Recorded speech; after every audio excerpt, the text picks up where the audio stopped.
శుభాభివందనం. అందరికి కూడా నిండుగా దసరా శుభాకాంక్షలు తెలియజేస్తాం. గౌరవ పత్రికా మిత్రులు అందరూ వచ్చారు. ప్రింట్ మీడియా, ఎలక్ట్రికల్ మీడియా మీ అందరికి కూడా నిండుగా శుభాకాంక్షలు తెలియజేస్తా ఉన్నాను. నేను ఇలా గ్రామ పంచాయతీ బిల్డింగ్ తర్వాత ఇందిరమ్మ ఇళ్ళకు ముగ్గు పోసిన తర్వాత వాళ్ళ ఇల్లు కట్టుకున్న కొంచెం వాళ్ళ ఇంటికి కనిపోదంట. ఏ పేరు ఉండే ఆ చెల్లి పేరు? సునీత. తర్వాత ఇక్కడ ఎన్ని ఇల్లు వచ్చినాయి? 14 70 లక్షల రూపాయలు ఇల్లు వచ్చినాయి.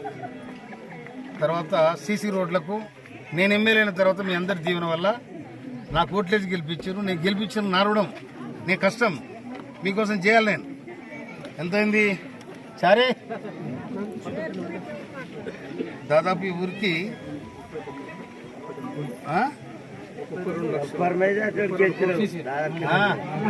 అందుకోసమనే ఈడ పెద్ద మనిషి 14 ఇళ్ళు వచ్చిన ఒక్క ఇంటికి 5 లక్షలు.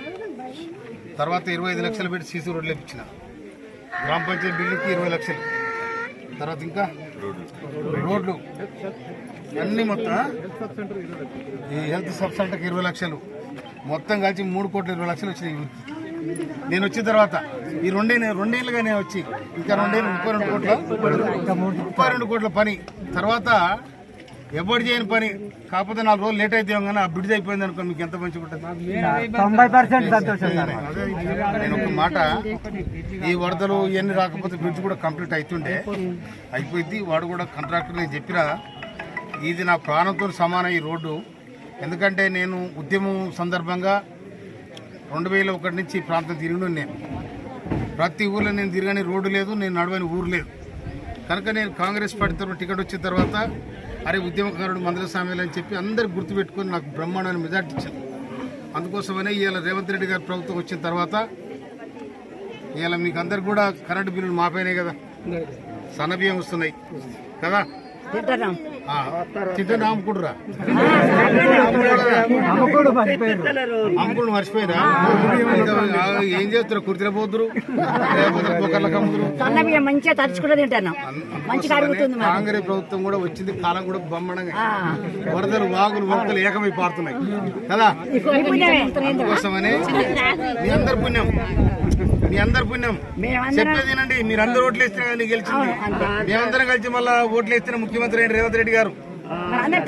అందుకనే ఇందిరమ్మ రాజ్యంలో రేవంత్ రెడ్డి గారు ముఖ్యమంత్రి చేయాలని చెప్పి సోనియా గాంధీ గారు రేవంత్ రెడ్డి అయితే కరెక్ట్ ముఖ్యమంత్రి చేసింది, అవునా? అందుకోసం నేను సంఘం గ్రామానికి వస్తే నాకు కడుపు నిన్నట్టు అయింది ఎందుగా. ఎందుకంటే సంఘం ఒక సంఘం, సంఘం అనేది ఒక సంఘం కనుక ఈ సంఘం కూడా రేపు ఎన్నికలు వస్తూ ఉన్నాయి.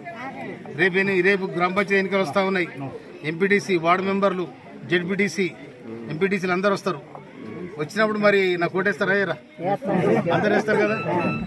నాకేస్తే నేను నిలబెట్టి వేసినట్టు లెక్క. కనుక సంఘానికి ఏ డోకా లేకుండా ఈ వాహన తగ్గినాక వెనకపల్లి రోడ్డు కూడా చేపిస్తాను నేను. ఎందుకంటే వెనకపల్లి నుంచి తర్వాత